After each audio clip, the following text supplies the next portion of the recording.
আবার তার থেকে উঁচু ডাক্তার হবার জন্য সেই আরজি করে তিনি এন্ট্রেন হিসেবে ছিলেন, সেইখানে কিছু প্রশিক্ষণ দিতে হয়, তারপরে পরীক্ষা দিতে হয়।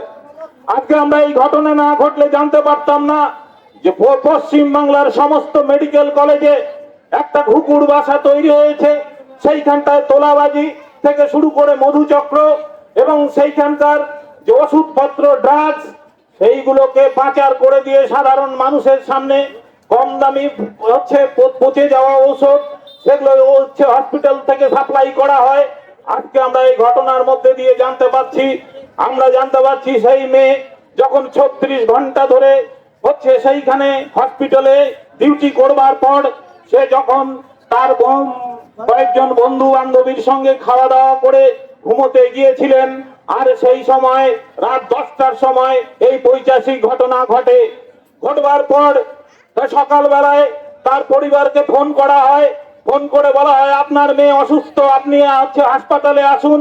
তার মা বাবা যখন হাসপাতালে যায় তখন তাকে বলা হয় আপনার মেয়ে আত্মহত্যা করেছে। কেন বলা হয়েছিল এই কথা, তার জবাব কে দেবে? আত্মহত্যা করেছে। পোস্টমর্টম করবার পর তখন সেই বডি তড়িহড়ি করে নিয়ে যখন শ্মশানের দিকে নিয়ে যায়, তার বাড়ির দিকে নিয়ে যায়, তার বাবা মা সেখানে উপস্থিত। তার বাবা মাকে না নিয়ে পুলিশ প্রশাসন গাইড করে আজকে তাকে যখন শ্মশানের দিকে নিয়ে যাওয়া হয়, তখন আমাদের এই ছাত্র ফেডারেশন এবং ভারতের গণতান্ত্রিক যুব ফেডারেশন যারা সদ্য আমাদের জননেতা প্রাক্তন মুখ্যমন্ত্রী বুদ্ধদেব ভট্টাচার্য, তিনি প্রয়াত হয়েছিলেন 8 তারিখে, আর 8 তারিখ রাত্রে এই ঘটনা ঘটেছে।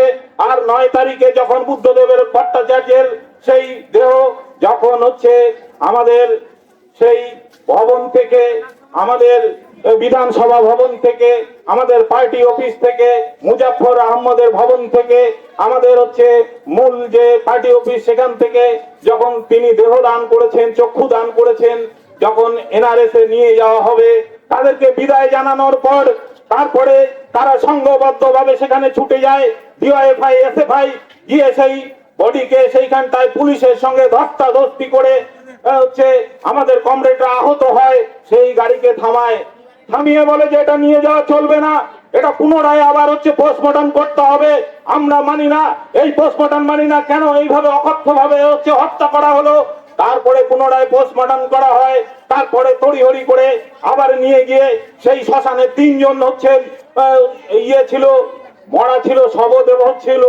পুলিশ সেখানে নির্দেশ দেয় সেখানকার ডোমকে যে ওই 3 জনকে বাদ দিয়ে আগে একে পুড়িয়ে দিতে হবে, তারপরে একে পুড়িয়ে দেওয়া হয়। আপনারা বুঝতে পারছেন একের পর এক ঘটনা কিভাবে তাকে লুকানোর জন্য, সেই পাপ লুকানোর জন্য আজকে উপর তলা থেকে কিভাবে নির্দেশ ছিল, কারা এর সঙ্গে যুক্ত ছিল। তারপরে আমরা দেখলাম সেই আর্থিক যারা ছাত্র, যারা ডাক্তারি পাস করেছে, সেখানে ট্রেনিং নিচ্ছে, তারা সংঘবদ্ধভাবে আন্দোলন তৈরি করলো। আন্দোলনে তারা বললো যে এটা একার কাজ নয়, যে সঞ্জয় রায়কে ধরা হয়েছে সে তাকে বলা হচ্ছে তার বলে মাথার ঠিক নেই, তাহলে একজন সিভিক পুলিশ যে সিভিক পুলিশের কাজ করে তাকে কলকাতা ওই পুলিশের যে তদন্ত কমিটি, সেই কমিটির একজন সদস্য করা হয়েছে কাজ স্বার্থে। কে জবাব দিবে? মুখ্যমন্ত্রীকে জবাব দিতে হবে। তিনি একদিকে পুলিশ মন্ত্রী, আরেকদিকে স্বাস্থ্যমন্ত্রী, সব দায়িত্ব তিনি হাতে রয়েছেন। আমার মুখ্যমন্ত্রী, তাকে জবাব দিতে হবে যে সেই সিভিক সঞ্জয় রায়কে কেন পুলিশের, কলকাতা পুলিশের আধিকারিকদের দপ্তরের যে কমিটি, সেই কমিটির সদস্য কিভাবে করা যায় একজন সিভিক পুলিশকে? তার দায়িত্ব কে নেবে? মুখ্যমন্ত্রীর কাছে আমরা জবাব চাই, আমাদের ছাত্র যুব সংগঠন তার জবাব চায়। আর সেই কারণেই সেইখানটায় ডিওএফআই তারা খাওয়া দাওয়া বন্ধ করে দীর্ঘদিন ধরে সেখানটায় দিনের পর দিন সেখানে পাহারা দিচ্ছিল। যেহেতু পাহারা দিচ্ছিল ডিওএফআই, সেইখানটায় কোনো তথ্য প্রমাণ লোপাট করার কোনো ক্ষমতা ছিল না মুখ্যমন্ত্রীর।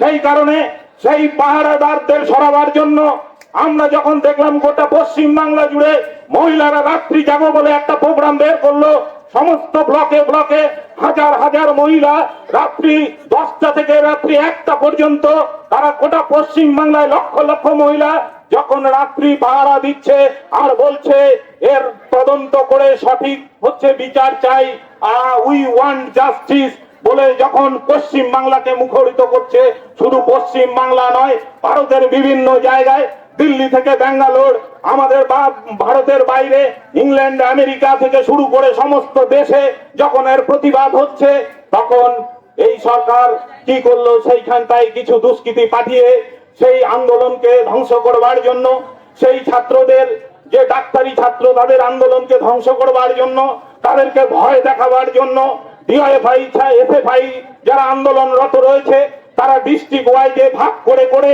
দিন এক এক দিন কোন ডিস্ট্রিক্ট থাকবে সেই পাহাড়ার যখন হচ্ছে ব্যবস্থা করেছে তাদেরকে সেখান থেকে হটাবার জন্য।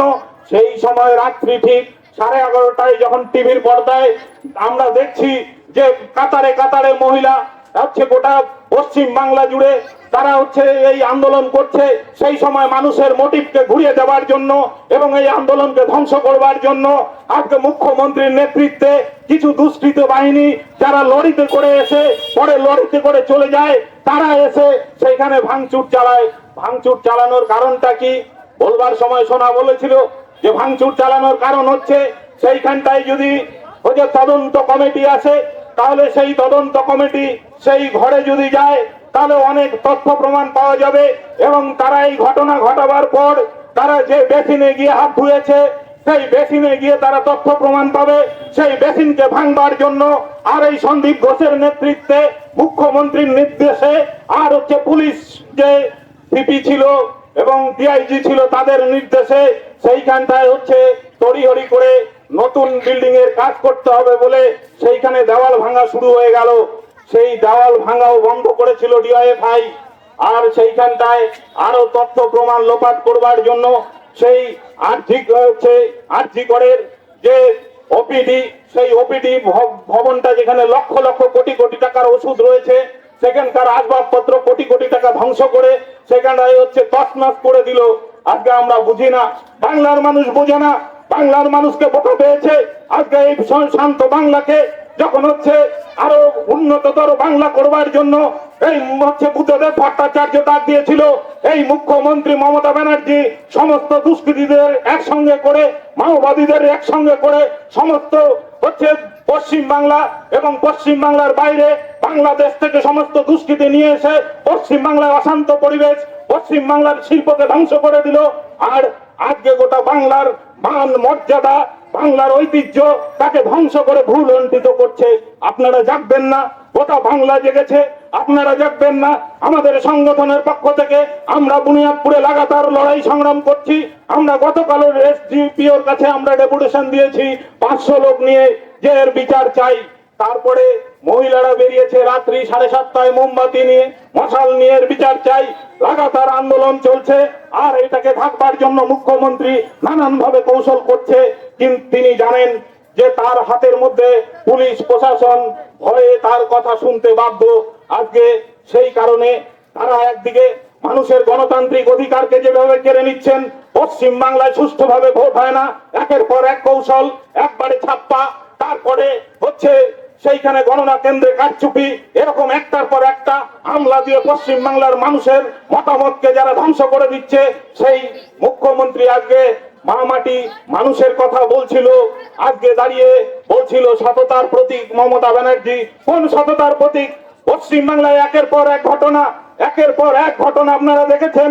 আপনারা সন্দেশখালী দেখেছেন, আপনারা কামদুনি দেখেছেন, আপনারা কামদুনি দেখেছেন, বকটুই দেখেছেন। আমাদের হচ্ছে ছাত্র ফেডারেশন, যুব ফেডারেশনের নেতা আনিস খান, তাকে এই হচ্ছে এইভাবে হত্যা করে একটা সিভিক পুলিশের নাম করে সেই হচ্ছে তথ্য লোপাট করে তার হচ্ছে কেসটাকে ধামাচাপা দিয়েছে। ভাবছিল এইভাবে করে সমস্ত ধামাচাপা দেওয়া যাবে, কিন্তু পশ্চিম বাংলার মানুষ আস্তে আস্তে সব বুঝতে পেরেছে। আজকে বুঝতে পেরেছে যে পশ্চিম বাংলার যেরকম স্বাস্থ্য ব্যবস্থাকে ধ্বংস করে দেওয়া হচ্ছে, পশ্চিম বাংলার শিক্ষা ব্যবস্থাকে ধ্বংস করে দেওয়া হচ্ছে, পশ্চিম বাংলার সমস্ত আজকে বিএলআর অফিস থেকে শুরু করে সমস্ত জায়গায় দুর্নীতি, দুর্নীতিতে ছেয়ে গেছে। আর এই পরিস্থিতিতে পশ্চিম বাংলায় আজকে হচ্ছে একটা স্বৈরতন্ত্র রাজ চালাবার জন্য, অন্ধকারের রাজত্ব চালাবার জন্য সমস্ত পুলিশ প্রশাসনকে নিয়ে তারা হচ্ছে আজকে এই পশ্চিম বাংলার ক্ষমতায় টিকে থাকতে চাইছে। তাই আমরা বলতে চাই যে কি দোষ করেছিল ওই মেয়েটি, তাকে এইভাবে একটার পর একটা বেশ কয়েকজন মিলে পৈশাচিক ভাবে অত্যাচার করে কেন হত্যা করা হলো, তার জবাব কে দেবে? তার জবাব দিতে হবে। তার জন্য আমরা যত দিন লড়াই করতে হয় আমরা লড়াই করব, আর পাশে আপনাদের থাকতে বলবো। কারণ আজকে আপনার মেয়েটা, আমার মেয়েটা উচ্চ শিক্ষার জন্য বিভিন্ন জায়গায় যেতে হয়, প্রাইভেট পড়তে যেতে হয়, কলেজে যেতে হয়, আজকে হচ্ছে বিভিন্ন জায়গায় যেতে, বই কিনতে যেতে হয়। তার নিরাপত্তা কে দেবে? পুলিশ প্রশাসনকে দিতে হবে। এই দায়িত্ব পুলিশ প্রশাসনের, এই দায়িত্ব পুলিশ মন্ত্রী মমতা ব্যানার্জির, এই দায়িত্ব মুখ্যমন্ত্রীর। তার দায় থেকে সে এড়াতে পারে না। আজকে সমস্ত পশ্চিম বাংলা জুড়ে মেয়েদের উপর যে অত্যাচার, যে পৈশাচিক ব্যবস্থা চালু হচ্ছে, আজকে আমরা দেখতে পারলাম আমাদের পাশের রাজ্য সে হচ্ছে বিহার। সেই বিহারকে দেখে আমরা তিরস্কার করতাম যখন আমরা পশ্চিম বাংলায় হচ্ছে সিপিআইএম এর গঠিত একটা বামফ্রন্ট সরকার, তখন আমরা বিহারকে দেখে আমরা তিরস্কার করতাম। আমরা কোথাও কোনো হচ্ছে নোংরা জায়গা, কোথাও অনুন্নত জায়গা থাকলে বিহারের সঙ্গে তুলনা করতাম। আজকে সেই বিহারে যখন হচ্ছে মদকে তুলে দেওয়া হয়েছে, বিহারে যখন উন্নয়ন চলছে, তখন পশ্চিম বাংলায় যখন 8,000 স্কুল বন্ধ হয়ে যাচ্ছে, সরকারি স্কুল, তখন 13,000 নতুন মদের লাইসেন্স দেওয়া হচ্ছে। এই 2024 সালে আজকে মদ খাও, ক্লাবে টাকা নাও, দুর্গাপূজার টাকা নাও, লক্ষ্মীর ভান্ডার দিচ্ছি নাও, আর মানুষের কাছ থেকে বিদ্যুতের বিল শোষণ করা হচ্ছে, ডিজেল পেট্রোলের দাম শোষণ করা হচ্ছে, সারের দাম বৃদ্ধি করা হচ্ছে। আপনার যে টিভিটা দেখছেন সেই ক্যাবেলের দাম বাড়ানো হচ্ছে। আপনি মোবাইলটা যে ব্যবহার করছেন, মোবাইলের দাম বাড়িয়ে দেওয়া হচ্ছে রিচার্জের করে। আপনার কাছ থেকে 1,000 টাকা লক্ষ্মীর ভান্ডার দিয়ে আজকে আপনার কাছ থেকে লক্ষ লক্ষ টাকা তারা কালেকশন করে নিচ্ছে, আর বলছে আমি মানুষের জন্য কাজ করছি। এইভাবে করে আজকে গোটা পশ্চিম বাংলাকে একটা ধ্বংসের জায়গায় নিয়ে যাওয়ার চেষ্টা করছে। যখন বামফ্রন্ট সরকার ছিল, কৃষিটা কি ছিল? আজকে কৃষি সেচের জন্য বৈদ্যুতিক বিল সেই সময় অনেক কম ছিল। সেই সময় দাঁড়িয়ে 1 লিটার পেট্রোলের দাম ছিল 50 টাকা, আজকে 110 টাকা। সেই সময় দাঁড়িয়ে কেরোসিনের দাম ছিল 15 টাকা, আজকে কেরোসিন হচ্ছে 100 টাকা।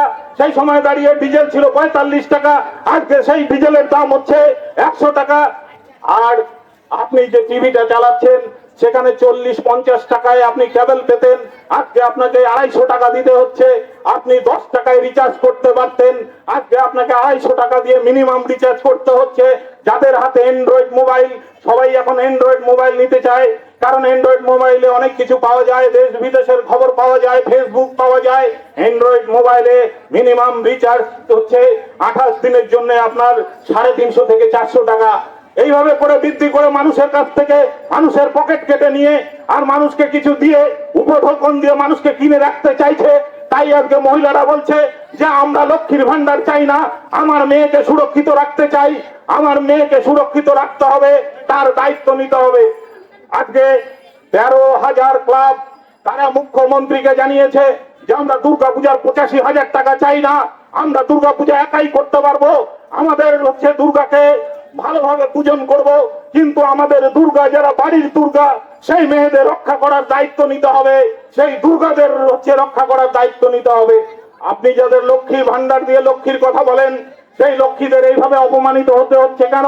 সন্দেশখালীতে দেখেছেন আপনারা, হাজার হাজার মহিলা তারা রাস্তায় বেরিয়ে হচ্ছে যখন আন্দোলন করছে, তখন তাদের উপর কিভাবে পৈশাচিক হচ্ছে পুলিশ দিয়ে লাঠিচার্জ করা হচ্ছে। যখন গুন্ডারা হচ্ছে আপনার এই আর্জি করে গিয়ে 50 থেকে 70 জন গুন্ডা সেই রাত্রি 11টার সময় যখন ঢোকে, তখন সেখানে দাঁড়িয়ে কলকাতা পুলিশের 150 জন পুলিশ, সেখানে কলকাতা পুলিশের 150 জন পুলিশ সেখানে দাঁড়িয়েছিল।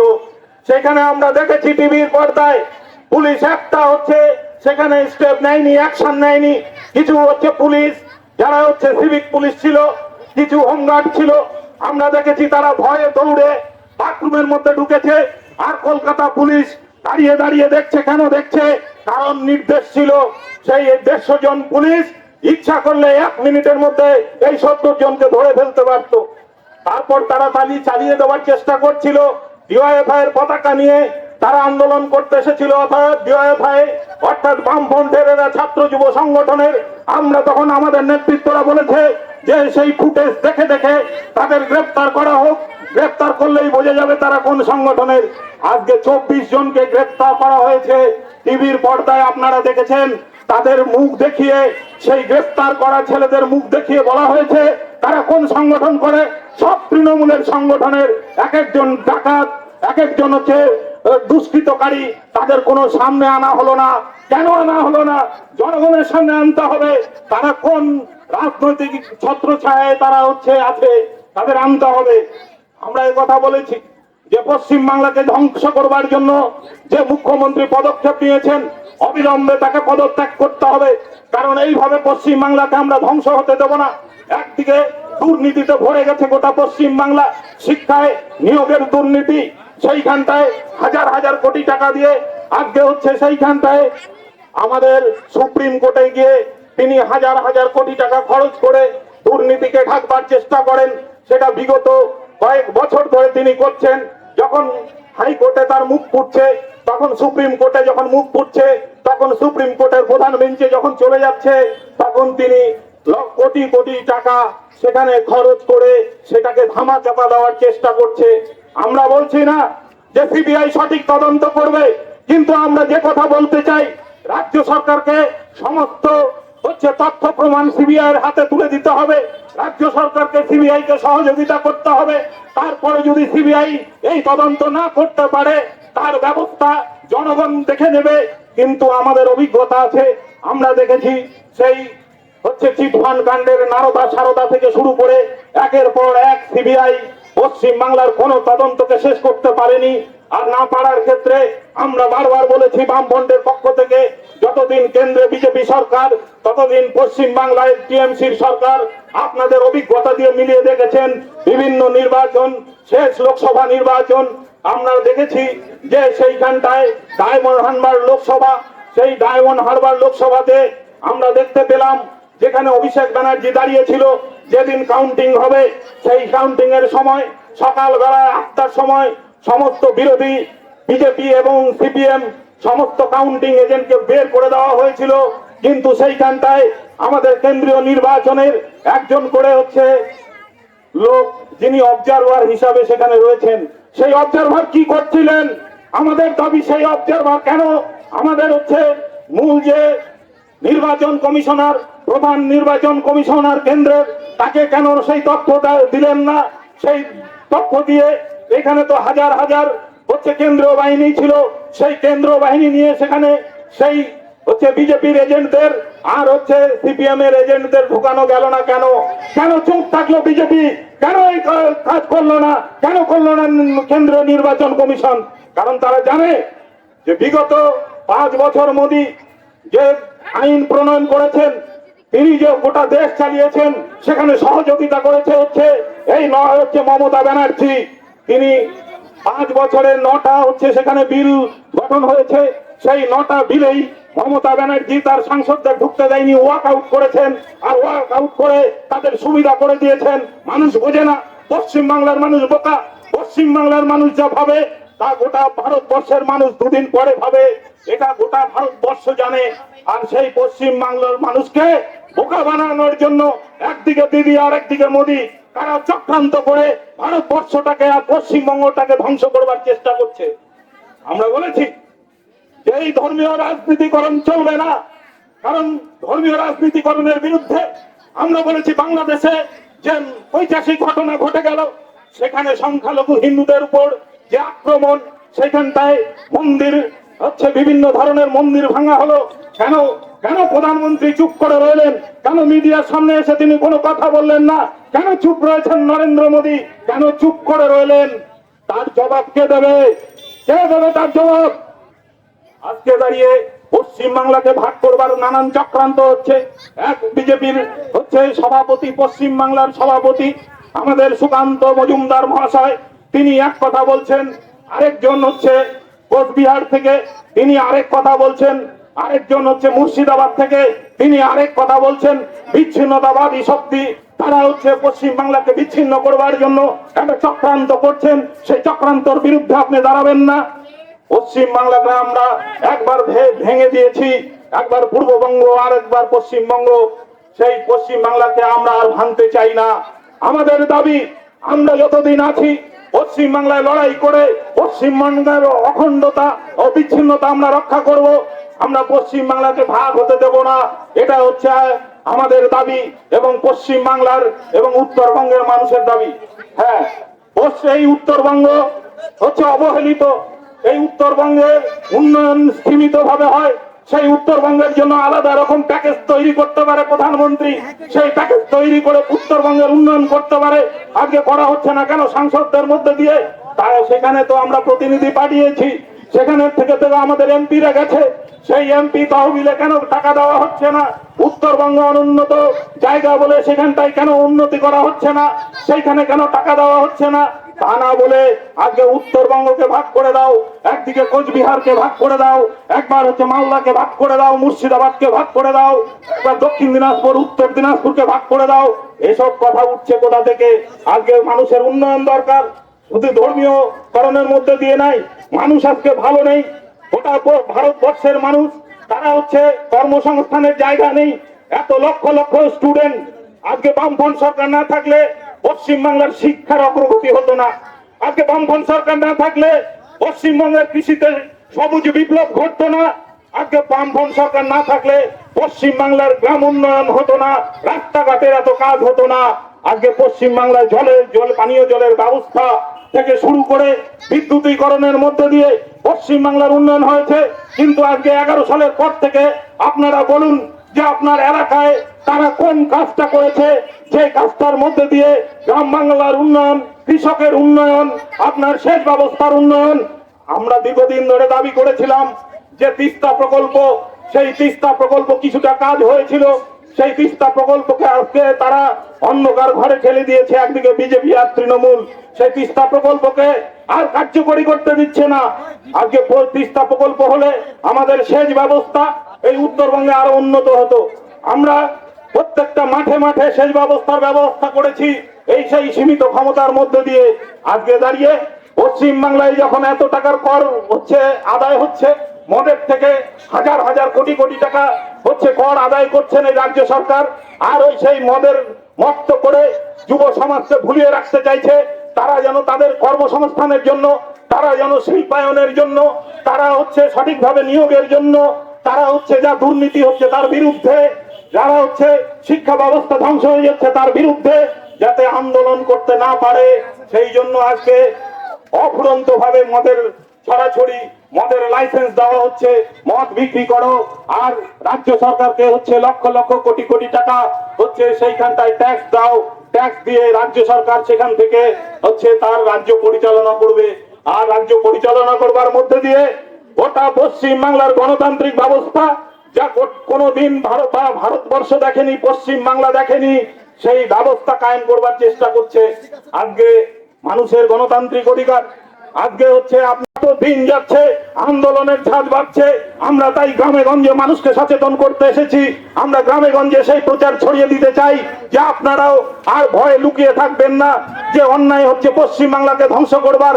আপনার ভবিষ্যৎ প্রজন্মকে যারা অন্ধকার করে দিচ্ছে, আপনার ছেলে মেয়েদের ভবিষ্যৎ জীবনকে যারা দুর্বিষহ করে দিতে চায়, আর পশ্চিম বাংলার মানুষের আজকে যা অবস্থা, 100 দিনের কাজ নেই, মানুষ লক্ষ লক্ষ মানুষ আজকে হচ্ছে বাইরে চলে যাচ্ছে। কার জন্য? কে জবাব দেবে? মুখ্যমন্ত্রী কোথায় জবাব দিচ্ছে? যে 100 দিনের কাজের জন্য আমরা লড়াই করেছিলাম আপনাদের এই বদলপুর হাটে এসে, আমরা তখন ইউপিএ সরকার, আমরা আপনাদের সামনে স্বাক্ষর গ্রহণ করেছি যে আমরা ইউপিএ সরকারের বাইরে থেকে সমর্থন থাকলেও কিছু ন্যূনতম কর্মসূচির ভিত্তিতে আমরা সেই সরকারকে সমর্থন করেছি।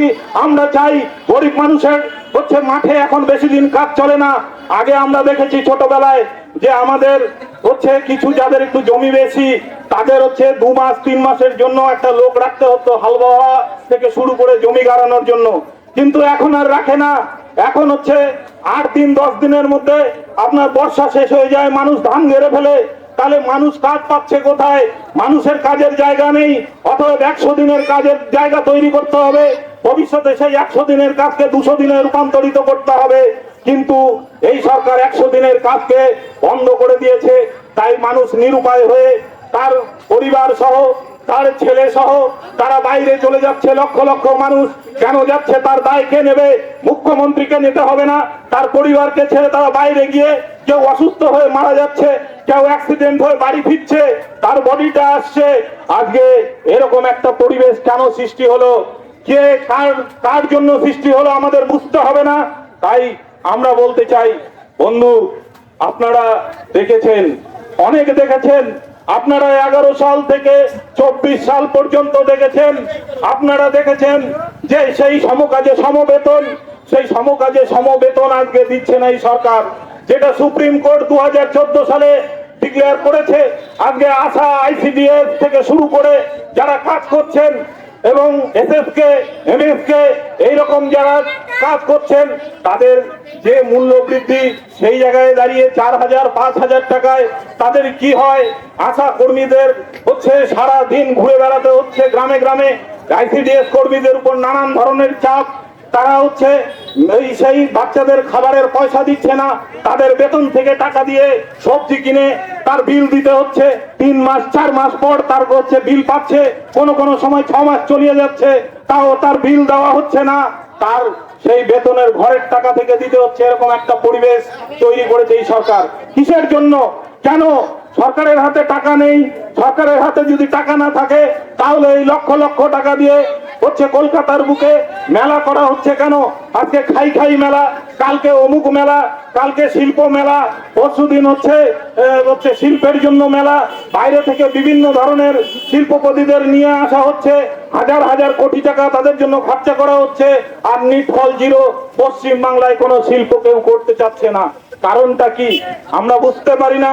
তাই আপনাদের বুঝতে হবে যে এই সরকারকে আর রাখা যাবে না, এই সরকারের পতন চাই। আজকে পশ্চিম বাংলাকে যদি রক্ষা করতে হয়, কৃষিকে যদি রক্ষা করতে হয়, একদিকে মোদি আরেকদিকে দিদি, এই দুজনকেই হচ্ছে, একজনকে ভারত থেকে আরেকজন পশ্চিম বাংলা থেকে হটাতে হবে।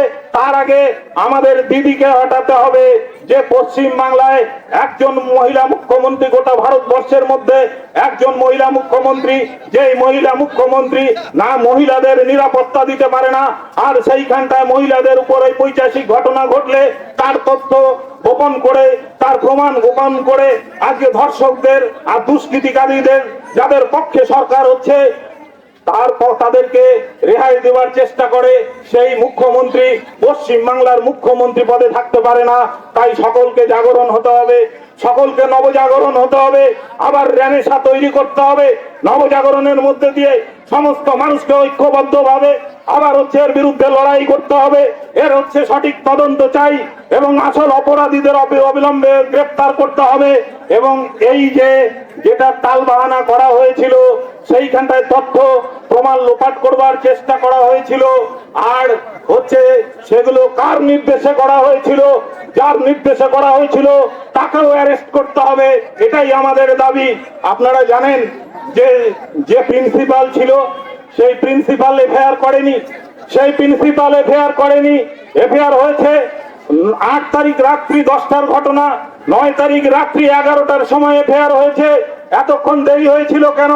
আর যে সন্দীপ ঘোষ যে প্রিন্সিপাল, সে সকালবেলায় তার নির্দেশে সেখানে পদত্যাগ করলেন, বিকাল বেলায় তাকে ন্যাশনাল মেডিকেল কলেজের পদে কেন নিয়ে যাওয়া হয়েছিল? আজকে যখন এই সন্দীপ ঘোষকে আপনাদের জেনে নিতে হবে, এই সন্দীপ ঘোষ হচ্ছে, আপনারা জানেন যে যখন 2021 সাল যখন হচ্ছে বাংলায় বিধানসভা নির্বাচন, তখন আপনারা জানেন যে মুখ্যমন্ত্রী মেদিনীপুরে গিয়ে তিনি হচ্ছে সেই তার গাড়ি থেকে নেমে তার হচ্ছে গেটটা বের করে মানুষের সঙ্গে আলিঙ্গন করছিল, আর গেটটা কোনো ক্রমে তার পায়ের মধ্যে ধাক্কা লাগে, আর ধাক্কা লাগার পর তার পা নাকি ভেঙে যায়। সেই সার্টিফিকেট দিয়েছিল কে? সন্দীপ ঘোষ। এই সন্দীপ ঘোষ সার্টিফিকেট দিয়েছিল, আর রেজাল্ট বেরোলো। রেজাল্ট বেরোনোর পরের দিন তিনি গটগট করে হচ্ছে সেই নবান্নে চলে গেলেন সেই সন্দীপ ঘোষ। তাহলে সন্দীপ ঘোষকে আপনাদের বুঝে নিতে হবে। 2022 সাল, সেই 22 সালে যখন আনন্দ হচ্ছে স্বাস্থ্য পুরস্কার দিতে হবে, তখন আমরা দেখলাম পশ্চিম বাংলার জি বাংলায় দাঁড়িয়ে মীর, যে আমাদের মিরাক্কেল করে, সেই মীর হচ্ছে তুলে ধরছেন সেখানে যে পশ্চিম বাংলার একমাত্র স্বাস্থ্য পরিষেবায় যিনি সব থেকে সক্রিয়, যিনি হচ্ছে সব থেকে ভালো, তিনি হচ্ছেন সন্দীপ ঘোষ। তাকে হচ্ছে আমাদের সরকারের পক্ষ থেকে তাকে আনন্দ স্বাস্থ্য পুরস্কার দেওয়া হচ্ছে। এই হচ্ছে সন্দীপ ঘোষ। সেই সন্দীপ ঘোষ তখন পদত্যাগ করবার পর যখন অন্য একজনকে সেখানে ঢুকানো হয়, সন্দীপ ঘোষ সেই আর্জি করে তার ঘরের মধ্যে তালা লাগিয়ে দিয়েছিল। মুখ্যমন্ত্রী নিরুপায় হয়ে ভাবলো যে এর উপর আঘাত করলে যদি সবকিছু ফাঁস করে দেয়, সঙ্গে সঙ্গে স্বাস্থ্য দপ্তরকে দিয়ে তাকে হচ্ছে ন্যাশনাল মেডিকেল কলেজের আবার প্রিন্সিপাল পদে নিয়োগ করেছে। আজকে যখন সিবিআই ম্যারাথন জেরা করছে সেই সন্দীপ ঘোষকে, আপনারা আজকে রাত্রে গিয়ে দেখবেন টিভির মধ্যে সেই সন্দীপ ঘোষকে আবার পুরস্কৃত করেছেন মমতা ব্যানার্জি। সেই মমতা ব্যানার্জি কেন পুরস্কার করেছেন? যে সিবিআই এর কাছে যদি সবকিছু বলে দেয় সন্দীপ ঘোষ, তাহলে আমার হাতে হাত করা পড়বে। অতএব সন্দীপ ঘোষকে স্বাস্থ্য দপ্তরের সমস্ত মেডিকেল কলেজের পরিচালনার যে কমিটি, সেই আধিকারিক পদে তাকে নিয়োগ করা হয়েছে 2 ঘন্টা আগে। কেন এই ব্যবস্থা? তার জবাব কে দেবে? গোটা পশ্চিম বাংলা জুড়ে মানুষ খুঁজছে, সমস্ত ধরনের মানুষ, আজকে শিক্ষক থেকে ডাক্তার, ডাক্তার থেকে উকিল থেকে শুরু করে সমস্ত সমাজের মানুষ, যারা খেটে খাওয়া মানুষ, তারাও খুঁজছে যে এই ব্যবস্থা চলতে দেওয়া যায় না। যারা আসল অপরাধী তাদেরকে ধরতে হবে, ধরে তাদের কঠোরতম শাস্তি দিতে হবে, যেন আর কোনোদিন এই রকম মহিলাদের উপর পৈশাচিক ভাবে কেউ অত্যাচার না করে, তার দৃষ্টান্ত দেখাতে হবে। তাছাড়া এই ঘটনা চলতে পারে না। সবার হচ্ছে বউ বেটি আছে, সবারই বেঁচে থাকার অধিকার আছে। আজকে মমতা ব্যানার্জির যে অধিকার আছে, রাইট আছে, আমার মেয়েটারও সেই রাইট আছে বেঁচে থাকার। সেইখানটায় পৈশাচিক ভাবে অত্যাচার করে তাকে হত্যা হতে হবে, এটা কেউ মেনে নিতে পারে না। পশ্চিম বাংলা স্বাধীন হয়েছে, আজকে ৭৮তম স্বাধীনতা দিবস আমরা পালন করেছি। পশ্চিম বাংলা ৭৮তম স্বাধীনতা দিবস এমনি এমনিতে নয়। ক্ষুদিরাম বসু তিনি নিজের দেহকে ফাঁসি দিয়েছেন পশ্চিম বাংলা স্বাধীন করার জন্য। বাঘা যতীন তিনি অ্যাসিড খেয়ে নিজেকে আত্মহত্যা করেছেন ইংরেজদের হাতে ধরে দেওয়ার নেওয়ার জন্য। একদিকে ভগৎ সিং থেকে শুরু করে মাস্টারদা সূর্য সেন থেকে প্রীতিলতা হয়ে তারপরে মাতঙ্গিনী হাজরারা এমনি প্রাণ দেননি পশ্চিম বাংলা ভারতবর্ষকে এই স্বাধীন করবার জন্য। আজকে স্বাধীন ভারতবর্ষের পশ্চিম বাংলায় এভাবে নারীদের উপর অত্যাচার হবে, এভাবে ছাত্রদের উপর অত্যাচার হবে, এবার কৃষকদের উপর নানান রকম খর্ব টেনে আনা হবে, কৃষকদের ফসলের সহায়ক মূল্য দেওয়া হবে না সরকার থেকে। তার জন্য এই সরকার আমাদের দরকার নেই, এই সরকারকে আমাদের দরকার নেই।